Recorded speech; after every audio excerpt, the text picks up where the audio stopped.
Terima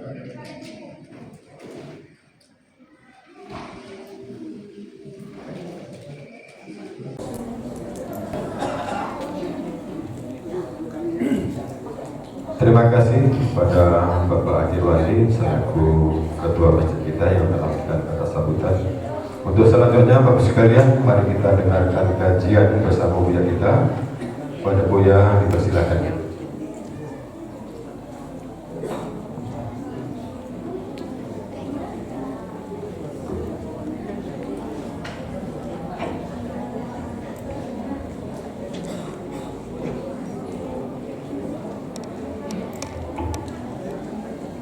Bismillahirrahmanirrahim. Alhamdulillahirabbil alamin. Wassalatu wassalamu ala asyrafil anbiya'i wal mursalin wa ala alihi wa sahbihi ajma'in. Asyhadu an la ilaha illallah wa asyhadu anna Muhammadan abduhu wa rasuluh. Nabi Mustafa Muhammadin sallallahu alaihi wasallam. Uhayyukum bi tahiyyatil Islam, tahiyatas salam, tahiyata ahlal jannah. Assalamualaikum warahmatullahi wabarakatuh.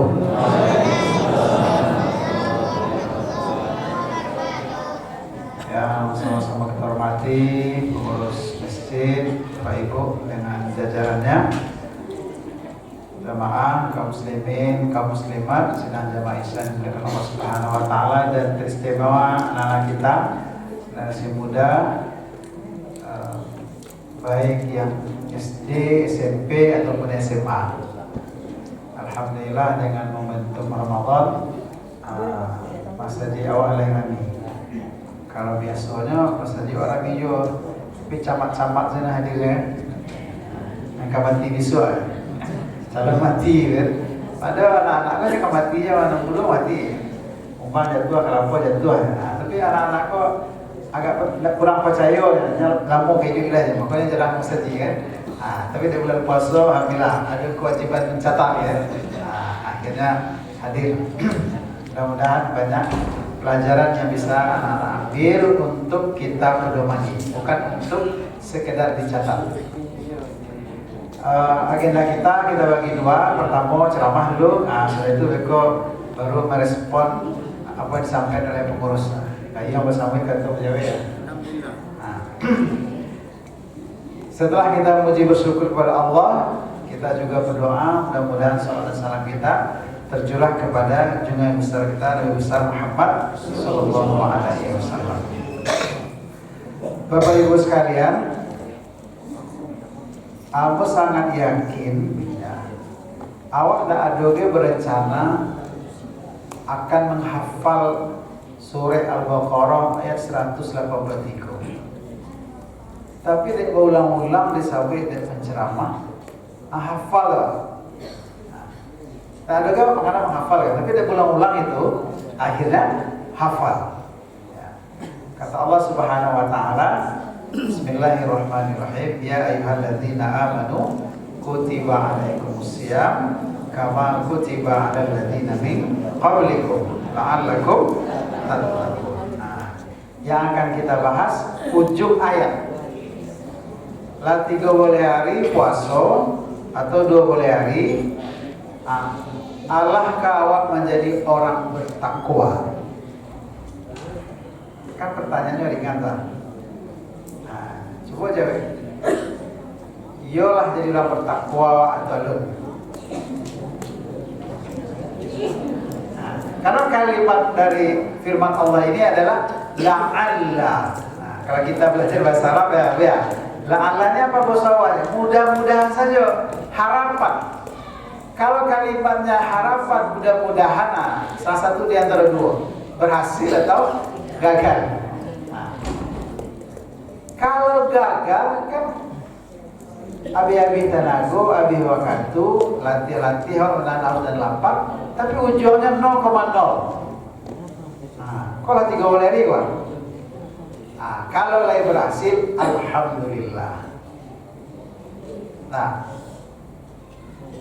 bagaimana kita mengukur apakah kita sudah bertakwa atau sudah berhasil puasa menjadikan kita orang bertakwa? Bapak Ibu sekalian, nggak usah kita menilai orang lain. Kita masing-masing, awak pribadi bisa menilai. Nah, supaya penilaian awak objektif, profesional, nggak ada istilahnya like dislike kan? Nah, kalau dalam penilaian manusia kan tuh, karena dosa awak, dia nilai tinggi.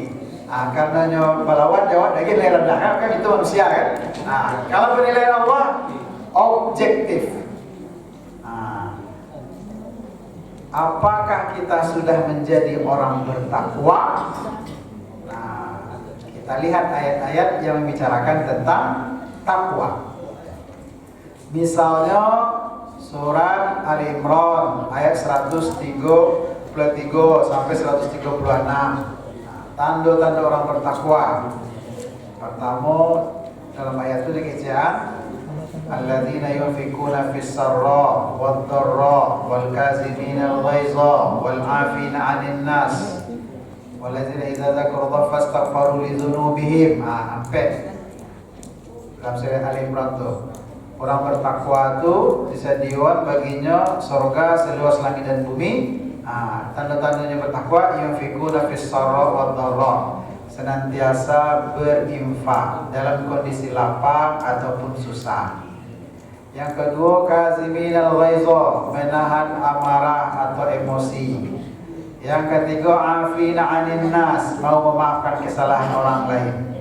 Kemudian ayat berikutnya, zakarullah fastaghfaru li dzunubihim. Kalau ini berbuat dosa, ini lalai, ini khilaf, tersadarnya langsung beristighfar. Empat tanda-tanda orang bertakwa. Lah buat jalankan sampai kau. Kalau infak 1.000 surang kuat, penuh infak lah. Kau ini yang sampai kan. Senantiasa berinfak, susah ataupun lapang. Mau bisa mengendalikan amarah, mau memaafkan kesalahan orang lain, segera beristighfar. Itu pertama. Kini wajah surat At-Talaq. Apa kata Allah Subhanahu wa taala dalam surat At-Talaq? Wa may yattaqillaha yaj'al lahu makhraja. Kalau orang tuanya bertakwa, inyo selalu dapat solusi. Inyo selalu bisa menyelesaikan masalah. Jadi Bapak Ibu sekalian, kalau awak di dunia memang sumber masalah, sadonya masalah. Contoh, anak dah tamat kuliah, lalu sudah, masalah saya itu lain. Dapat kerja lain, dapat kerja, alai, lalu berlaki lain, lalu juga bini lain. Atau lain bekerja gajinya ketika lain, masalah itu kan? Lain gajinya kadang, dapat lo jodoh. Apa masalah lain? Rasa tahun 2 tahun laki berbini, lalu jadi dapat anak lain. Masalah itu kan? Lain Allah takdirkan dapat anak, laki-laki. Minta anak berusi lain. Atau anak berusi, masalah itu minta anak laki-laki. Kira anak kedua produksi euro, anak ketiga produksi euro. Balik kau ya. Berapa masalah kan? Sadonya masalah. Ya. Indah begini, indah belaki, masalah. Lai begini, lai belaki, masalah. Sedang elo-elo, sedang harmonis suami istri, laki dari orang atau bini dari orang, masalah ya? Atau pakai chat, maaf masalah bu, ala bisa dong ya, buya mengecek saya memaafkannya, siko sakitnya kayak gitu. Tapi kalau itu adalah orang-orang bertakwa, masalah datang, persoalan muncul, bertumpuk-tumpuk atau tiup sebentar ada masalah. Tapi setiap masalah dia ada jalan keluarnya. Mudah-mudahan itu adalah tanda-tanda ketakwaan. Karena kata Allah, wa may yattaqillaha yaj'al lahu makhraja. Kalau kita ini betul-betul dekat taat dengan Allah, alat ukurnya ketika ada masalah, ada jalan keluar. Jadi tidak usah capek, tidak usah takut. Oh, anak lah sekolah, besok kamarnya ke kuliah, tidak usah dipikir mana, jalani saja. Oh, tidak lulus bisa kuliah di negeri, di swasta. Oh, dah bisanya kuliah di negeri dan swasta, apalagi berbini lah. Cari kerja gitu kan. Pokoknya jalani kehidupan ini dengan ketaatan kepada Allah Subhanahu wa taala. Jangan stres, jangan terbebani. Apa yang kita dapatkan itulah rezeki untuk kita. Yang dapat dari orang lain itu rezeki untuk ini. Tidak usah cemburu, tidak usah iri, tidak usah dengki. Kalau ingin kaya, meminta kepada Allah. Ingin dapat jodoh, minta kepada Allah. Apa yang kita butuhkan? Minta kepada Allah. Dan momennya salah satunya adalah di hari-hari Ramadan. Al-Baqarah tadi 183 puasa, 184 fikih puasa, 185 Al-Quran diturunkan di bulan puasa, 186 wa idza sa'alaka ibadi anni fa inni qarib ujibu da'watad da'i idza da'an falyastajibu. Wahai Muhammad, kalau hambaku bertanya tentang diriku, kata Allah, katakanlah sesungguhnya aku sangat dekat. Bahkan dalam ayat lain dikatakan aqrabu min hablil warid, lebih dekat dari ulat leher. Coba ya, sebegitu dekatnya Allah dengan hambanya. Aku kabulkan semua permintaannya kalau mereka berdoa. Jadi koabana masalah ini sebelum puasa alunya selesai minta di bulan puasa. Salambe-lambenya Tuhan menjelang 29 Ramadan selesai ya Allah. Ya. Kalau ada anak yang sedang menulis skripsi, alunya selesai ya Allah, selesaikanlah ya Allah sebelum Ramadan selesai ya Allah. Kalau ada lah umur 25 tahun, 26 tahun, alunya dapat jodoh ya Allah, minta di bulan puasa. Ya. Buktikan ketaatan kita, maka insya Allah makhraja, pasti ada jalan keluar. Iko tak buya pada ceramah kok ayat. Kok pada buya sama ceramah kami enggak? Surat Al-Talaq ayat 2 ayat 3. Wa may yattaqillaha yaj'al lahu makhraja. Ada yang lebih hebat lagi. Iko buktikan. Wa yarzuquhu min haitsu la yahtasib. Allah beri rezeki dari pintu-pintu yang tak pernah diduga. Itu yang luar biasa. Awak misalnya tadi siang zuhur lagi dimasak, lagi dibukuan. Lahasar hari, lalu jadi dapat panganan lagi dimasak, lagi dibukuan. Balik salah, malah masak. Awak pergi ke pasar, awak pergi ke keluar, ada orang mantan pembukuan. Berarti min haitsu la yahtasib. Itu betul tuh Ustaz dia, apa tadi sore mendapat itu. Tidak ada duga-dugaan ada seorang mantan pembukuan ke rumah. Berarti min haitsu la yahtasib, tidak diduga-duga. Kalau ini terjadi, wah itu insya Allah tanda-tanda ketakwaan. Nah, Bapak Ibu sekalian, bagaimana kita bisa menghadirkan ketakwaan itu? Dalam konsep Islam harus sejalan antara doa dengan ikhtiar. Nah, awak kadang-kadang ikut lupa ketika ustaz-ustaz nyampein ceramah di bulan puasa, kok doa dikabulkan. Ayo berdoa segera juga. Usaha gitu. Dia harus sejalan antara doa dengan ikhtiar dan usaha.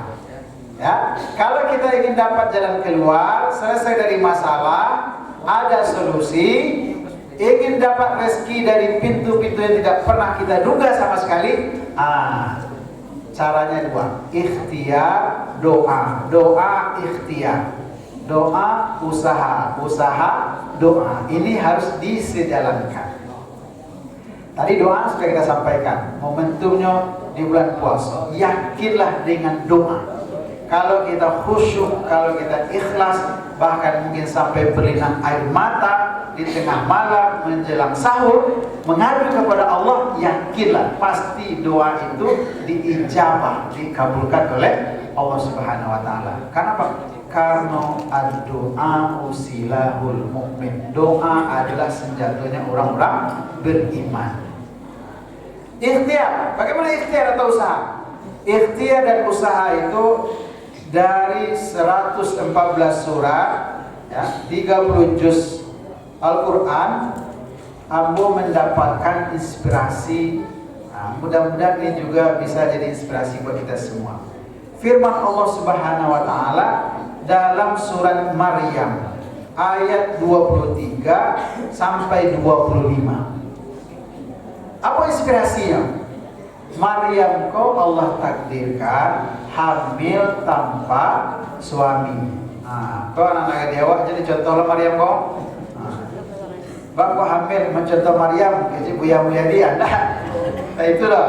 Nah, inspirasi dari Maryamnya bukan hamil tanpa suaminya. Nah, bagian akhirnya Maryam ini Allah takdirkan hamil tanpa suami. Ketika kehamilannya semakin besar, tahulah orang sana kali. Diusirlah dia. Kenapa? Karena dia dari orang baik-baik, orang soleh. Pamannya juga adalah nabi. Tiba-tiba hamil, tidak ada suaminya. Diusir, dicemooh, dilemehkan, dilecehkan. Akhirnya dia melarikan diri ke hutan. Sementara kehamilannya semakin besar. Hamil tua, mau melahirkan. Fa'aja'ahal makhadu ila jiz'in nakhla. Bersandarlah dia ke pohon korma. Lalu apa kata dia? Qalat ya laitani mittu qabla hadha wa kuntu nasyan mansiya. Ya Allah, kalau gara-gara hamil, padahal itu karena perintahmu, karena takdirmu. Kalau gara-gara saya taat kepadamu, saya akhirnya diremehkan, dilecehkan, dihina, diusir dari kampung. Ancak mau mati saya, Allah. Jadi kalau ada ibu-ibu namanya mati sambolai, itu pengikut Maryam. Banyak masalah kan? Anak nakal, bermasalah, suami nakal lo, dilarian lo dari orang lain. Kemana? Mati ya Allah, ya Allah. Kata lo ya Allah, mati setelah ya Allah, kan? Itu pengikut Maryam. Tapi kata Allah Subhanahu wa taala, wa huzzi ilaiki bi jiz'in nakhla tusaqit alaiki rutaban janiyah. Wahai Maryam, kamu tidak boleh menyerah, tidak boleh putus asa, tidak boleh pesimis, tidak boleh bersedih, tidak boleh bunuh diri. Tapi apa? Huzzi ilaiki bi jiz'in nakhla. Kamu goyang batang korma. Coba bayangkan. Ini ada dua tafsir. Tafsir pertama, Maryam ini sebelum melahirkan diperintah oleh Allah untuk menggoyang pohon korma. Tafsir yang kedua, setelah dia melahirkan. Tapi menurut aku kedua-duanya sama. Orang sedang putus asa, dalam kesendirian, tidak ada suami, akan melahirkan, baru saja diusir dari kampungnya. Bara kira-kira tanah gua. Batang korma itu dan tonggak lah minimal, sama batang kerabi. Jadikan ibu-ibu lah yang sedang hamil, kami yang laki-laki saya menggoyang pohon korma kan, tentu menggoyang batang korma kan. Kok ibu-ibu sedang hamil dalam kesendirian, dalam puncak keputusasaan. Buktinya apa? Ya laitani mintu qabla saya mati ya Allah, mati selaya Allah. Kan putus asa tuh. Kalau orang kecil mati selaya Allah itu sedang bahagia, gitu. Gila orang. Dalam puncak keputusasaan. Disuruh menggoyang pohon korma, pasti tidak akan bergoyang pohon korma. Apalagi setelah melahirkan. Apa ibu-ibu setelah melahirkan balik tanah gua balik langsung. Tidak usah bapak bertanya ibu-ibu bertanya. Karena bapak tidak pernah jubur ya. Baru saja melahirkan, karena tidak ada bidan, tidak ada perawat, tidak ada dokter, awak butuh tenaga, butuh makan. Kece Allah, huzzi ilaiki bi jiz'in nakhla. Goyang pohon korma. Ada kira-kira kau goyang pohon korma? Mustahil. Mustahil. Jadi sebelum melahirkan dalam kondisi hamil tua, dalam puncak keputusasaan, dalam kesendirian, mustahil batang korma bisa bergoyang. Apalagi setelah melahirkan. Tapi apa yang terjadi? Ayat berikutnya, tusaqit alaiki rutaban janiyya. Buah korma itu jatuh sehingga kamu bisa makan. Ibu-ibu sekalian, bapak sekalian, susahkah bagi Allah untuk menjatuhkan pohon korma ini? Buahnya. Susahkah bagi Allah? Sangat mudah. Maryam hamil tanpa suami saja karena kehendak Allah Subhanahu wa taala. Bisa. Ya. Kalau akhir surah Yasin, innama amruhu idza aradallahu syai'an an yaqula lahu kun fayakun. Tidak ada yang mustahil bagi Allah. Tapi giliran Maryam dalam puncak keputusasaan tetap disuruh berikhtiar, huzzi, goyang-goyang. Coba yang nah, jadi Bapak Ibu sekalian, kalau kita ingin membuktikan ketakwaan kita agar bisa selesai masalah kita, agar persoalan ini bisa dituntaskan oleh Allah Subhanahu wa taala, agar kita dapat rezeki dari pintu-pintu yang pernah kita duga, doa. Ini momentum Ramadan. Doa kita diijabah oleh Allah. Allah sangat dekat dengan hamba-Nya. Yang kedua, ikhtiar, usaha. Bagaimana ikhtiar atau usahanya? Seperti Ibunda Maryam, huzzi ilaiki jiz'in nakhlah, goyang pohon korma, walaupun dalam kondisi yang sangat tidak masuk akal. Nah, jadi kok ada orang mencemeh Hawa, mencemooh alatnya kerajaan, tidak masuk akal kerajaan. Tidak usah perhatikan itu. Yang penting kita berusaha. Insya Allah, ya, idza aradallahu syai'an ayyaqula lahu kun fayakun. Nah, itu pengajian kita pada malam hari ini. Bukti ketakwaan bisa surah Ali Imran ayat 133 sampai 136, 4 ya.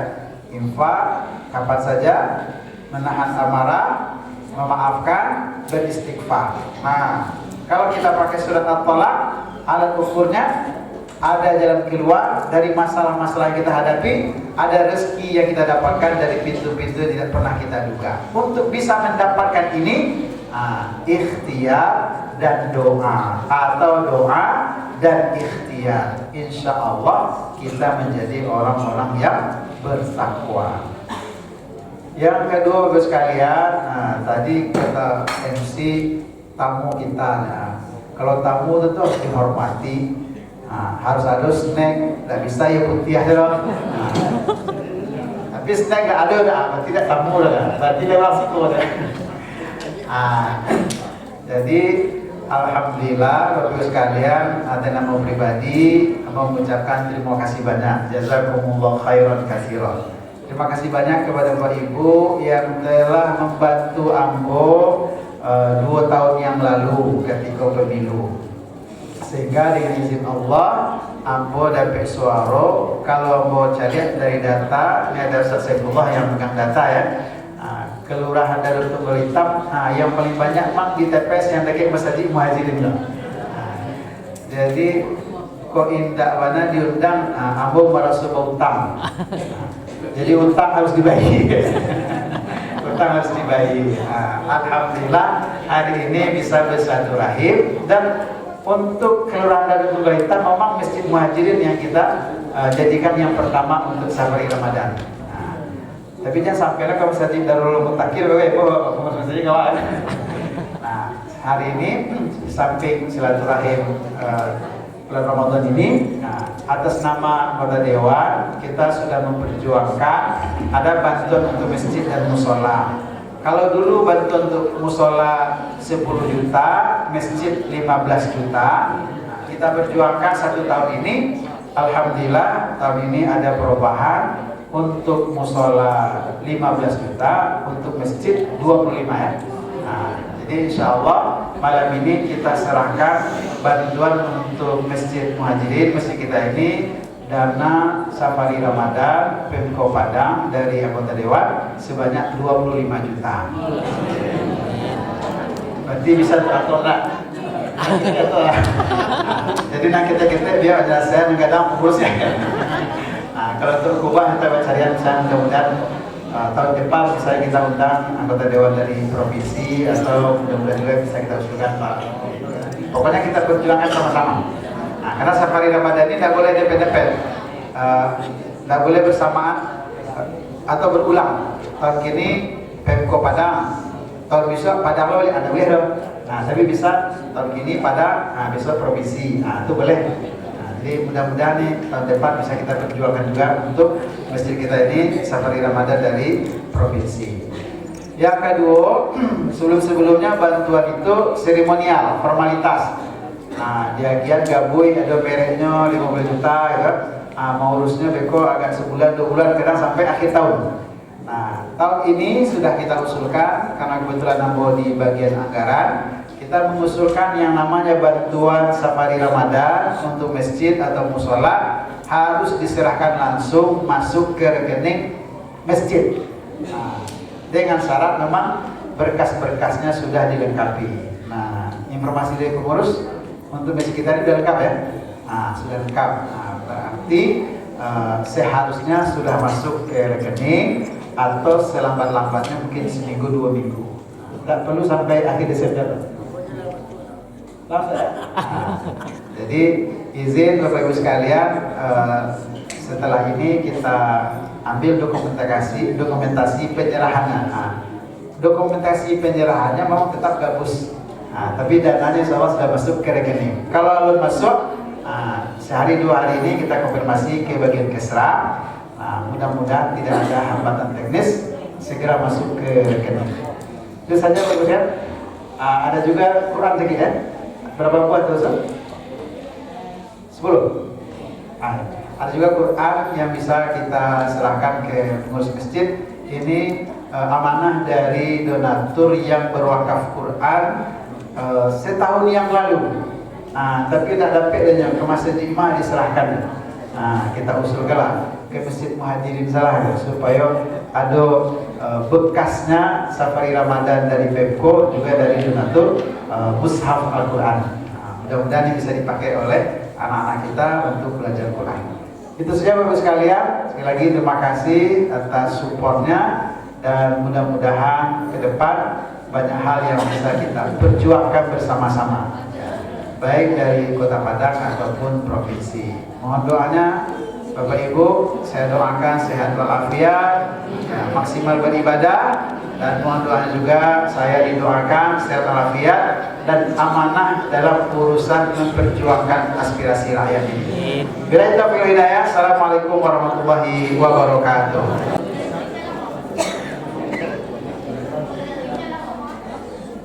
Satu, dua.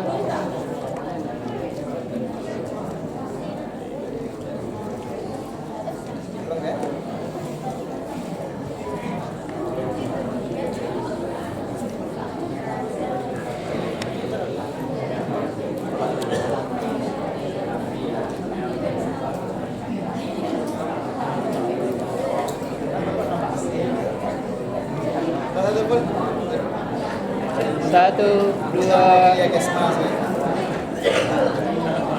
Satu, dua.